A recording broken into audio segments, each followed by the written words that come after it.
ಎಲ್ರಿಗೂ ನಮಸ್ಕಾರ. ಕರಾವಳಿ ಸ್ವಾದಕ್ಕೆ ಸ್ವಾಗತ. ಇವತ್ತಿನ ವಿಡಿಯೋದಲ್ಲಿ ಕ್ಯಾಪ್ಸಿಕಮ್ ಚಿತ್ರಾನ್ನ ಹೇಗೆ ಮಾಡೋದು ಅಂತ ತೋರಿಸ್ಕೊಡ್ತಾ ಇದ್ದೀನಿ. ಕೇವಲ 10 ನಿಮಿಷದಲ್ಲಿ ದಿಢೀರಾಗಿ ಮಾಡ್ಕೊಳ್ಬಹುದು. ಲಂಚ್ ಬಾಕ್ಸಿಗೆಲ್ಲ ಚೆನ್ನಾಗಿರುತ್ತೆ. ಬನ್ನಿ ಹೇಗೆ ಮಾಡೋದು ಅಂತ ನೋಡೋಣ. ಮೊದಲಿಗೆ ಮಸಾಲೆನ ರುಬ್ಕೊಳ್ಳಿಕ್ಕೆ ಒಂದು ಸಣ್ಣ ಮಿಕ್ಸಿ ಜಾರ್ ತಗೊಂಡು ಒಂದು ಅರ್ಧ ಇಂಚ್ ಆಗುವಷ್ಟು ಶುಂಠಿ, ಖಾರಕ್ಕೆ 4 ಹಸಿಮೆಣಸಿನಕಾಯಿ, 2 ಚಮಚ ಆಗುವಷ್ಟು ಹಸಿ ಕಾಯಿ ತುರಿ, ಸ್ವಲ್ಪ ಕರಿಬೇವು, ರುಬ್ಲಿಕ್ಕೆ ಸ್ವಲ್ಪ ನೀರು ಹಾಕ್ಕೊಂಡು ಸ್ವಲ್ಪ ತರಿಯಾಗಿ ರುಬ್ಕೊಳ್ಬೇಕು. ನೋಡಿ, ಈ ರೀತಿ ನುಣ್ಣಗೆ ರುಬ್ಕೊಳ್ಳೋದು ಬೇಡ, ತರಿಯಾಗಿ ರುಬ್ಕೊಂಡು ಇದನ್ನು ಇವಾಗ ಸೈಡಲ್ಲಿ ಎತ್ತಿಟ್ಕೊಳ್ತಾ ಇದ್ದೀನಿ. ನಂತರ ಚಿತ್ರಾನ್ನ ಮಾಡಲಿಕ್ಕೆ ಸ್ಟವ್ ಮೇಲೆ ಒಂದು ಕಡಾಯಿ ಇಟ್ಟು 2 ಚಮಚ ಆಗುವಷ್ಟು ಎಣ್ಣೆ ಹಾಕೊಳ್ತಾ ಇದ್ದೀನಿ. ಎಣ್ಣೆ ಬಿಸಿ ಆದಮೇಲೆ ಒಂದು 2ರಿಂದ 3 ಚಮಚ ಆಗುವಷ್ಟು ಕಡಲೆ ಬೀಜ ಅಥವಾ ಶೇಂಗಾನ ಹಾಕಿ ಗ್ಯಾಸ್ನ ಕಡಿಮೆ ಉರಿಯಲ್ಲಿ ಇಟ್ಕೊಂಡು ಕಡಲೆ ಬೀಜನ ಸ್ವಲ್ಪ ಹುರ್ಕೊಳ್ಳಿ.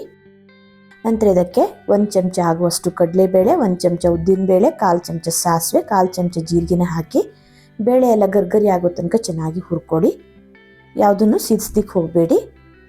ನೋಡಿ, ಈ ರೀತಿ ಚೆನ್ನಾಗಿ ಹುರ್ಕೊಂಡು ನಂತರ ಇದಕ್ಕೆ ಸ್ವಲ್ಪ ಕರಿಬೇವು, ಸ್ವಲ್ಪ ಇಂಗಿನ ಪುಡಿ ಹಾಕ್ಕೊಳ್ತಾ ಇದ್ದೀನಿ, ಚೆನ್ನಾಗಿರುತ್ತೆ. ಹಾಗೆ 1 ಕ್ಯಾಪ್ಸಿಕಮ್ನ ಈ ರೀತಿ ಸ್ವಲ್ಪ ಉದ್ದುದ ಕಟ್ ಮಾಡಿ ಸೇರಿಸ್ಕೊಂಡಿದ್ದೀನಿ. ನಂತರ ಕ್ಯಾಪ್ಸಿಕಮ್ನ ಎಣ್ಣೆಯಲ್ಲಿ ಚೆನ್ನಾಗಿ ಫ್ರೈ ಮಾಡ್ಕೊಳ್ಬೇಕು. ಮೆತ್ತಗಾಗೋ ತನಕ ಫ್ರೈ ಮಾಡ್ಕೊಳ್ಳಿಕ್ಕೆ ಹೋಗಬೇಡಿ. ಕ್ಯಾಪ್ಸಿಕಮಲ್ಲಿ ಕ್ರಂಚಿನೆಸ್ ಹಾಗೆ ಇರಬೇಕು.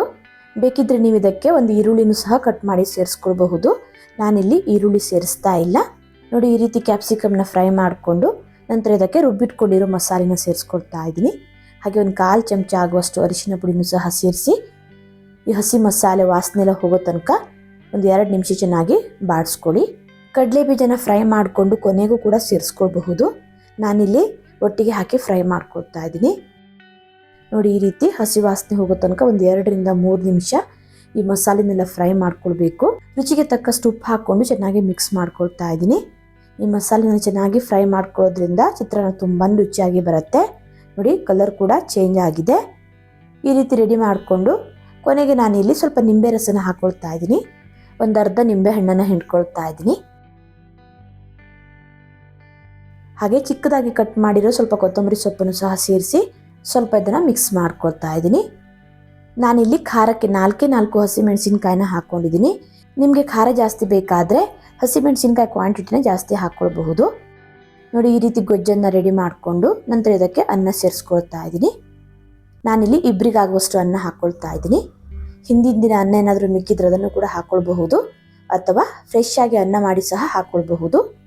ಅನ್ನ ಹಾಕಿ ಚೆನ್ನಾಗಿ ಮಿಕ್ಸ್ ಮಾಡಿಕೊಂಡ್ರೆ ರುಚಿಯಾದ ಕ್ಯಾಪ್ಸಿಕಮ್ ಚಿತ್ರಾನ್ನ ರೆಡಿ ಆಗುತ್ತೆ. ಒಂದೇ ಒಂದು ಕ್ಯಾಪ್ಸಿಕಮ್ ಇದ್ರೆ ಸಾಕಾಗತ್ತೆ. ಈರುಳ್ಳಿ, ಟೊಮೆಟೊ ಏನು ಬೇಕಾಗಿಲ್ಲ, ತುಂಬಾ ಸುಲಭದಲ್ಲಿ ಮಾಡ್ಕೊಳ್ಬಹುದು. ಅನ್ನ ರೆಡಿಯಾಗಿದ್ದರೆ 10 ನಿಮಿಷದಲ್ಲಿ ಈ ಚಿತ್ರಾನ್ನ ದಿಢೀರಾಗಿ ಮಾಡ್ಕೊಳ್ಬಹುದು. ರುಚಿ ಅಂತೂ ಅದ್ಭುತವಾಗಿರುತ್ತೆ. ಮಕ್ಕಳ ಲಂಚ್ ಬಾಕ್ಸಿಗೂ ಕೂಡ ಸೂಪರ್ ಆಗಿರುತ್ತೆ, ಬೇಗನೆ ಮಾಡ್ಕೊಳ್ಬಹುದು. ಕ್ಯಾಪ್ಸಿಕಮ್ನ ಈ ರೀತಿ ಉದ್ದಕ್ಕೆ ಕಟ್ ಮಾಡಿದರೆ ಮಕ್ಕಳಿಗೆ ಇಷ್ಟ ಆಗಲ್ಲ ಅನ್ನೋ ಅವರು ಸಣ್ಣದಾಗಿ ಕೂಡ ಕಟ್ ಮಾಡ್ಕೊಳ್ಬಹುದು. ಇದ್ರ ಜೊತೆ ಚಟ್ನಿ ಇದ್ರಂತೂ ಇನ್ನೂ ಸಖತ್ತಾಗಿರುತ್ತೆ.